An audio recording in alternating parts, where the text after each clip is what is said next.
Hello friends, welcome to job guide. 2021 সালে SSC জিডিতে general অ্যাওয়ারনেসের যে সমস্ত প্রশ্নগুলো এসেছিল তার এমসিকিউ পর্ব 23 আজ আমরা দেখে নেব, যা 26শে নভেম্বর 2021-এর শিফট 2-তে এসেছিল। চলো শুরু করা যাক। নিচের কোন মরশুমে ভারতে তরমুজ, কস্তুরী ইত্যাদি উৎপন্ন হয়? খারিফ, জায়েদ, রেইনি না রবি? কোন মরশুমে তরমুজ ও কস্তুরী হয়? এটি হয় জায়েদ মরশুমে, অপশন বি। এই জায়েদ মরশুমটা হয় দুবার, গ্রীষ্মকালে এবং রবি ও খারিফ ফসলের মধ্যবর্তী সময়ে। এখানে বছরে দুবার ফসল উৎপন্ন হয়, যেমন শসা, তরমুজ ইত্যাদি। এছাড়াও ভারতে রবি শস্য ও খারিফ শস্য চাষ হয়। রবি শস্যের সময় শীতকালে বপন করা হয় এবং মার্চ ও এপ্রিলের শেষে ফসল কাটা হয়। এর উদাহরণ হলো ছোলা, মটর, বাদাম ইত্যাদি। এবং খারিফ শস্য চাষ করা হয় বর্ষাকালে এবং ফসল তোলা হয় বর্ষার শেষে, যেমন আখ, তুলা, চীনাবাদাম ইত্যাদি। পরের প্রশ্ন, জাগোই একটি ভারতীয় শাস্ত্রীয় নৃত্যশৈলী। ঐতিহ্যগতভাবে কোন রাজ্যের? পাঞ্জাব, গুজরাট, কর্ণাটক না মণিপুর? জাগোই নৃত্য দেখতে পাওয়া যায় মণিপুরে, অপশন ডি। জাগোই নৃত্য ভারতের মণিপুরের একটি ঐতিহ্যবাহী নৃত্য। এটি পুরুষ, মহিলা এবং পুরোহিতদের দ্বারা দেবতাদের আহ্বান করার জন্য সঞ্চালিত হয়। এই নৃত্যটি লাই হারবা ধর্মীয় উৎসবের সময় পরিবেশিত হয়। পরের প্রশ্ন, পার্লামেন্টের হাউস দ্বারা পাস হওয়ার পর প্রতিটি বিল হয় এককভাবে বা যৌথভাবে সম্মতির জন্য কার কাছে পেশ করা হয়? রাষ্ট্রপতি, আইনমন্ত্রী, প্রধান বিচারপতি না প্রধানমন্ত্রী? পার্লামেন্টের হাউসে বিল পাস হয়। এই বিল আইনে পরিণত হওয়ার জন্য রাষ্ট্রপতির সম্মতির প্রয়োজন হয়। তাহলে এটা অপশন এ হবে সঠিক। পরের প্রশ্ন, ভারতের প্রথম অর্থনৈতিক সমীক্ষা কবে উপস্থাপন করা হয়েছিল? এটি হয়েছিল 1950-51 সালে, অপশন ডি। পরের প্রশ্ন, নিচের কোনটি ভারতীয় রিজার্ভ ব্যাংকের মুদ্রানীতির একটি উপকরণ? পাবলিক ঋণ, করের হার, সরকারি ব্যয় না রেপো রেট? মুদ্রানীতি বা মনিটারি পলিসির একটি উপকরণ হলো repo rate, option D. Monetary পলিসির দুটো ভাগ রয়েছে, একটা কোয়ালিটি, একটা কোয়ান্টিটি। কোয়ালিটির মধ্যে আছে marginal requirement, selective credit control, moral suasion ইত্যাদি। কোয়ান্টিটিভের মধ্যে আছে দুটো, একটা ডাইরেক্ট, একটা ইনডাইরেক্ট। ডাইরেক্টের মধ্যে আছে সিআরআর বা ক্যাশ রিজার্ভ রেশিও, এসএলআর বা স্ট্যাচুটরি লিকুইডিটি রেশিও, এছাড়া রিফাইন্যান্স ফেসিলিটি। ইনডাইরেক্টের মধ্যে আছে রেপো রেট, অর্থাৎ রিজার্ভ ব্যাংক যখন কোনো ব্যাংকে টাকা ধার দেয় যে হারে ইন্টারেস্ট নেয়। রিভার্স রিপো রেট তার ঠিক উল্টোটা, যখন বাণিজ্যিক ব্যাংকগুলো রিজার্ভ ব্যাংকে টাকা ধার দেয় তখন তারা যে ইন্টারেস্টটা পায়। এছাড়া আছে bank rate, MSF, marginal standing facility, base rate, MCLR, open market operation, MSS, LAF, liquidity adjustment facility. পরের প্রশ্ন, নিচের কোনটি বজ্র ব্যবস্থাপনার টেকসই পদ্ধতি নয়? পুনর্ব্যবহার, ল্যান্ডফিল, ইনসিনারেশন না পুড়িয়ে ফেলা? বজ্র ব্যবস্থার টেকসই পদ্ধতি নয়। কি হবে এটি? পুড়িয়ে ফেলা, অপশন ডি। পুড়িয়ে ফেললে তার সাথে প্রচুর পরিমাণে কার্বন ডাইঅক্সাইডের উৎপত্তি ঘটে। ইনসিনারেশন এটিও একটি পুড়িয়ে ফেলার পদ্ধতি, কিন্তু এটা হয় একটি ফার্নেসের মধ্যে। পরের প্রশ্ন, মার্কিন যুক্তরাষ্ট্র কর্তৃক প্রদত্ত great immigrants of the year 2020 পুরস্কারের ভারতীয় বিজয়ীদের মধ্যে নিচের কে একজন ছিলেন? দীপক চোপড়া, এন কেকি হ্যালি, সিদ্ধার্থ মুখোপাধ্যায় না Gita Gopinath? Great immigrants of the year 2020 এটি পেয়েছিলেন সিদ্ধার্থ মুখোপাধ্যায় নামক ভারতীয়, অপশন সি। এই great immigrants of the year এই পুরস্কার দিয়ে থাকে নিউ ইয়র্কের কার্নেগি কর্পোরেশন। 2023 সালে একজন ভারতীয় হলেন অজয় বাঙ্গা। পরের প্রশ্ন, দিয়েগো মারাডোনা আর্জেন্টাইন ফুটবল খেলোয়াড় যিনি 25শে নভেম্বর 2020-তে মারা গিয়েছিলেন, তাকে একটি স্মরণীয় গোলের জন্য স্মরণ করা হয়। সেটা কি? Golden hand goal, silver lining goal, hand of God goal, hand of Maradona goal? এই গোলটি হবে hand of God goal, option C. এই হ্যান্ড অফ গড গোলটা 1986 বিশ্বকাপে দিয়েগো মারাদোনার করা একটি গোল। আর্জেন্টিনা এবং ইংল্যান্ডের মধ্যে কোয়ার্টার ফাইনালের ম্যাচে দিয়েগো মারাদোনা হাত দিয়ে ঘুষি মেরে একটি গোল করেন এবং তা রেফারির নজর এড়িয়ে যায় এবং এই খেলায় আর্জেন্টিনা জয়ী হয়। পরের প্রশ্ন, মধ্যযুগীয় ভারতের সাহিত্যের রেফারেন্সে নিচের কোন জোড়াটি সঠিক? কি কি রয়েছে? রাজতরঙ্গিনী লিখেছেন বিলহন, পৃথ্বীরাজ রাসো লিখেছেন নৃপতুঙ্গ, বিক্রমাঙ্কদেব চরিত লিখেছেন কলহন, গীতগোবিন্দ লিখেছেন জয়দেব। কোন জোড়াটি সঠিক? কি হবে এটি? গীতগোবিন্দ লিখেছেন জয়দেব, অপশন ডি।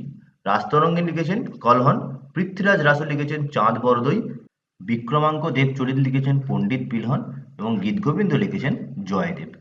পরের প্রশ্ন, বৈদ্যুতিক বাল্ব কে আবিষ্কার করেন? Albert Einstein, Isaac Newton, Thomas Alva Edison, Alexander Graham bell.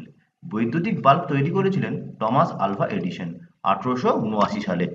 Thomas Alva Edison 1879 সালে প্রথম বৈদ্যুতিক আলোর বাল্ব তৈরি করেন। এই বাল্বটি ছিল কার্বন ফিলামেন্ট বাল্ব। পরের প্রশ্ন, ঔপনিবেশিক ভারতে ব্রিটিশ রাজের বিরুদ্ধে সক্রিয়তার জন্য পরিচিত একটি প্রধান পশতুন অহিংস প্রতিরোধ আন্দোলন খুদাই খিদমতগারের প্রতিষ্ঠাতা নিচের মধ্যে কে ছিলেন? লালা লাজপত রায়, বাল গঙ্গাধর তিলক, খান আব্দুল গফ্ফর খান না সুভাষচন্দ্র বসু? খুদাই খিদমতগার এর অর্থ হলো আল্লাহর বান্দা বা ঈশ্বরের দূত। এটি 1930 সালে খান আব্দুল গফ্ফর খান প্রতিষ্ঠা করেছিলেন, অপশন সি। খান আব্দুল গফ্ফর খান বাদশাহ খান এবং সীমান্ত গান্ধী নামেও পরিচিত ছিলেন। স্বাধীনতার সময় ভারত ভাগের সময় তিনি পাকিস্তানে থেকে গিয়েছিলেন এবং তিনি হলেন দ্বিতীয় অন্যতম অভারতীয় যিনি ভারতরত্ন পুরস্কারে ভূষিত হয়েছিলেন। তিনি 1987 সালে ভারতরত্ন পুরস্কার পান। আর একজন অভারতীয় যিনি ভারতরত্ন পুরস্কার পেয়েছিলেন তিনি হলেন নেলসন ম্যান্ডেলা। তিনি 1990 সালে ভারতরত্ন পেয়েছিলেন। পরের প্রশ্ন, থাঞ্জাভুরের রাজরাজেশ্বর মন্দিরটি কাকে নিবেদিত? ভগবান রাম, ভগবান গণেশ, ভগবান কৃষ্ণ না ভগবান শিব? থাঞ্জাভুরের রাজরাজেশ্বর মন্দিরটি ভগবান শিবকে উৎসর্গীকৃত, অপশন ডি। থাঞ্জাভুরের রাজরাজেশ্বর মন্দিরটি প্রায় 1009 খ্রিস্টাব্দে রাজারাজা চোল প্রথম দ্বারা নির্মিত হয়েছিল। এটি বৃহদেশ্বর মন্দির নামেও পরিচিত। এটি একটি বিশাল শিব মন্দির যা তামিলনাড়ুর সমস্ত ভারতীয় মন্দিরগুলির মধ্যে বৃহত্তম এবং উচ্চতম। এই মন্দিরটি দ্রাবিড় শৈলীর অন্যতম সেরা নিদর্শন। পরের প্রশ্ন, মুঘল সম্রাট বাবর সম্পর্কে নিচের কোন বক্তব্যটি ভুল? তিনি ছিলেন প্রথম মুঘল সম্রাট, এটি ঠিক। তিনি 1494 সালে সিংহাসনে বসেছিলেন, এটাও ঠিক। তিনি যখন সিংহাসনে আরোহণ করেন তখন তার বয়স ছিল 18 বছর, এটা ভুল আছে, তার বয়স ছিল 11 বছর। তিনি ফারগানার সিংহাসনে আসীন হন, এটাও ঠিক আছে। তাহলে ভুল বক্তব্য হলো অপশন সিটা। বাবর 11 বছর বয়সে 1494 সালে ফারগানার শাসক হন। এই ফারগানা হলো বর্তমান উজবেকিস্তান। পরের প্রশ্ন, নিচের কোন রাজ্যে সিমলিপাল জাতীয় উদ্যান অবস্থিত? উড়িষ্যা, তামিলনাড়ু, বিহার না মহারাষ্ট্র? সিমলিপাল জাতীয় উদ্যান উড়িষ্যাতে অবস্থিত, অপশন এ। সিমলিপাল জাতীয় উদ্যান ভারতের উড়িষ্যা রাজ্যের ময়ূরভঞ্জ জেলার একটি জাতীয় উদ্যান এবং হাতি সংরক্ষণাগার। এটি 1980 সালে প্রতিষ্ঠিত হয়েছিল। পরের প্রশ্ন, 2020 সালের নভেম্বরে আন্দামান ও নিকোবর কমান্ড এএনসি আন্দামান ও নিকোবর কমান্ডের 3টি পরিষেবা উপাদানকে অন্তর্ভুক্ত করে ড্যাশ নামের একটি যৌথ পরিষেবা অনুশীলন পরিচালনা করে। 3টি পরিষেবা উপাদান অর্থাৎ নৌসেনা, বায়ুসেনা এবং ভারতীয় সেনা। এদের যে যৌথ পরিষেবা অনুশীলন হয়েছিল তার নাম ছিল ব্লু স্ট্রাইক, অপশন ডি। পরের প্রশ্ন, পঞ্চশীল শব্দটি নিচের কোন বিকল্পের সাথে যুক্ত? মৌলিক কর্তব্য, নীতি আয়োগ, আন্তঃরাষ্ট্রীয় সম্পর্ক না ভারতের পররাষ্ট্র নীতি?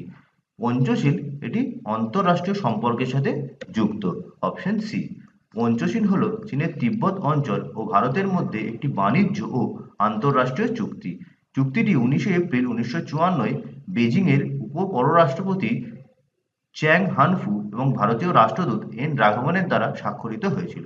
চুক্তিটি পণ্ডিত নেহেরু দ্বারা পরিচালিত হয়েছিল। পঞ্চশীলের 5টি নীতি কী ছিল? একে অপরের আঞ্চলিক অখণ্ডতা ও সার্বভৌমত্বের প্রতি পারস্পরিক শ্রদ্ধা, পারস্পরিক অ-আগ্রাসন, কোনো আগ্রাসন হবে না, পারস্পরিক অহস্তক্ষেপ, কেউ কারোর দেশে হস্তক্ষেপ করবে না, পারস্পরিক সুবিধার জন্য সমতা ও সহযোগিতা এবং শান্তিপূর্ণ সহাবস্থান। যদিও পঞ্চশীল নীতিটি চীনের সাথে আমাদের পাস হয়েছিল কিন্তু চীন এর মর্যাদা দেয় না। পরের প্রশ্ন, কোন ভারতীয় কেন্দ্রশাসিত অঞ্চলে ডুগং রাষ্ট্রীয় প্রাণী হিসেবে রয়েছে? দমনদিউ, পুডুচেরি, লাদাখ না আন্দামান নিকোবর? ডুগং, যার আরেকটি নাম হলো সি কাউ বা সামুদ্রিক গরু, এটি আন্দামান ও নিকোবর দ্বীপপুঞ্জের রাষ্ট্রীয় প্রাণী। Option D. আন্দামান নিকোবর দ্বীপপুঞ্জের রাষ্ট্রীয় প্রাণী হলো ডুগং, যা সামুদ্রিক গরু নামেও পরিচিত। ডুগং একটি তৃণভোজী স্তন্যপায়ী প্রাণী যে সাগর ঘাস খায়। এটি একমাত্র তৃণভোজী সামুদ্রিক স্তন্যপায়ী প্রাণী। পরের প্রশ্ন, নিচের মধ্যে কি ফসলের জন্য সর্বনিম্ন সমর্থন মূল্য বা মিনিমাম সাপোর্ট প্রাইস ঘোষণা করে? গ্রামীণ উন্নয়ন মন্ত্রক, উপভোক্তা বিষয়ক মন্ত্রণালয়, খাদ্য ও পাবলিক ডিস্ট্রিবিউশন, কৃষি ও কৃষক কল্যাণ মন্ত্রণালয়, খাদ্য প্রক্রিয়াকরণ শিল্প মন্ত্রণালয়। এমএসপি ঘোষণা করে কৃষি ও কৃষক কল্যাণ মন্ত্রণালয়। Option C. ন্যূনতম সমর্থন মূল্য বা এমএসপি হলো সেই মূল্য যে মূল্যে ভারত সরকার কৃষকদের থেকে ফসল ক্রয় করে। এমএসপি হলো একটি পণ্যের গ্যারান্টি মূল্য। এটি বাম্পার উৎপাদন বছরে কৃষকদের অত্যধিক মূল্য হ্রাস থেকে রক্ষা করার জন্য সেট করা হয়েছে। কোনো বছরে প্রচুর উৎপাদন হলে, অর্থাৎ সাপ্লাই প্রচুর থাকলে তার ডিমান্ড কমে যায় এবং তার জন্য দাম কমে যায়। এর জন্য কৃষকরা তাদের সঠিক মূল্য পায় না।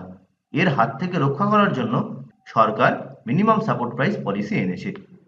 পরের প্রশ্ন, পাঞ্জাবের একজন জাতীয়তাবাদী লালা লাজপত রায় কার সদস্য ছিলেন? রক্ষণশীল দল, মডারেট গ্রুপ, র্যাডিক্যাল গ্রুপ না রিপাবলিকান গ্রুপ? লালা লাজপত রায় ছিলেন র্যাডিক্যাল গ্রুপের অংশ। Option C. পরের প্রশ্ন, অক্টোবর 2020 পর্যন্ত ভারতে কতগুলি সমুদ্র সৈকতকে ব্লু ফ্ল্যাগ সার্টিফিকেশন দেওয়া হয়েছে?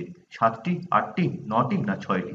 অক্টোবর 2020 পর্যন্ত ব্লু ফ্ল্যাগ সার্টিফিকেশন পেয়েছিল 8টি বিচ। Option B. কিন্তু অক্টোবর 2022 পর্যন্ত ভারতে 12টি সমুদ্র সৈকত ব্লু ফ্ল্যাগ সার্টিফিকেশন পেয়েছে। এই হলো সেই 12টি সমুদ্র সৈকত। পরের প্রশ্ন, ধানের বৃদ্ধির জন্য কি প্রয়োজন? মাঝারি তাপমাত্রা ও বৃষ্টিপাত, উচ্চ তাপমাত্রা, উচ্চ আর্দ্রতা এবং বৃষ্টিপাত, মাঝারি তাপমাত্রা এবং প্রচুর রোদ, উচ্চ তাপমাত্রা এবং হালকা বৃষ্টিপাত। ধানের বৃদ্ধির জন্য দরকার উচ্চ তাপমাত্রা, উচ্চ আর্দ্রতা ও বৃষ্টিপাত। Option B. গরম ও আর্দ্র আবহাওয়ায় ধান সবচেয়ে ভালো জন্মায়। তাপমাত্রা লাগে সারা জীবন জুড়ে 21 ডিগ্রি থেকে 37 ডিগ্রি সেন্টিগ্রেড। প্রচুর পরিমাণে জলের প্রয়োগ হয়। মাটি, ভালো মাটির উর্বরতা, সূর্যালোক, দীর্ঘায়িত রোদ লাগে। আর্দ্রতা দরকার 60 থেকে 80%। পরের প্রশ্ন, নিচের কোন শব্দটিকে Cambridge dictionary 2020 word of the year নামে অভিহিত করেছে? প্যান্ডেমিক, কোয়ারেন্টাইন, লকডাউন না সারভাইভ? 2020 কেমব্রিজ ডিকশনারির ওয়ার্ড অফ দ্য ইয়ার ছিল কোয়ারেন্টাইন। 2023 সালে কেমব্রিজ ডিকশনারির ওয়ার্ড অফ দ্য ইয়ার হয়েছে হ্যালুসিনেট। পরের প্রশ্ন, নিচের কোনটি টেরিডোফাইটসের বৈশিষ্ট্য? কি কি রয়েছে? তাদের লিগনিন ধারণকারী সত্যিকারের ভাস্কুলার টিস্যু নেই, এটা বৈশিষ্ট্য নয়।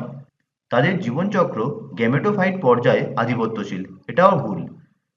এদের স্পেরোফাইট শাখাবিহীন, এটাও ভুল, শাখাযুক্ত। তারা বীজ ও ফল উৎপাদন করে না, এটাই হলো সঠিক। বৈশিষ্ট্য জানতে চেয়েছে, অপশন ডিটাই হবে সঠিক। টেরিডোফাইটস হলো একটি ভাস্কুলার উদ্ভিদ যে ফুল বা বীজ উৎপাদন করে না, পরিবর্তে তারা বীজ উৎপাদন করে। টেরিডোফাইটসের উদাহরণ হলো ফার্ন, হার্সেটেল, লাইকোফাইট ইত্যাদি। পরের প্রশ্ন, নিচের কোনটি আইপিএল 2020 ভেন্যু ছিল না? শারজাহ, মাস্কাট, দুবাই না আবুধাবি? 2020 সালের আইপিএল হয়েছিল ইউনাইটেড আরব এমিরেটস বা সংযুক্ত আরব আমিরশাহিতে। এর ভেন্যু ছিল না মাস্কাট। Option B. মাস্কাট হলো ওমানের রাজধানী। পরের প্রশ্ন, নিম্নলিখিত কোন রাজ্যে যুব বিষয়ক ও ক্রীড়ামন্ত্রী কিরেন রিজিজু 2020 সালের নভেম্বরে ভারতের ক্রীড়া কর্তৃপক্ষের 11তম আঞ্চলিক কেন্দ্র উদ্বোধন করেছিলেন? উড়িষ্যায়, আসামে, কেরালায় না পাঞ্জাবে? এটি হবে পাঞ্জাবে। Option D. তাহলে আজ এই পর্যন্ত, দেখা হবে পরের ভিডিওতে। ভিডিওটি কেমন লাগলো অবশ্যই জানিও। ভালো লাগলে লাইক করো, শেয়ার করো এবং পরবর্তী আপডেটের জন্য চ্যানেলটিকে সাবস্ক্রাইব করতে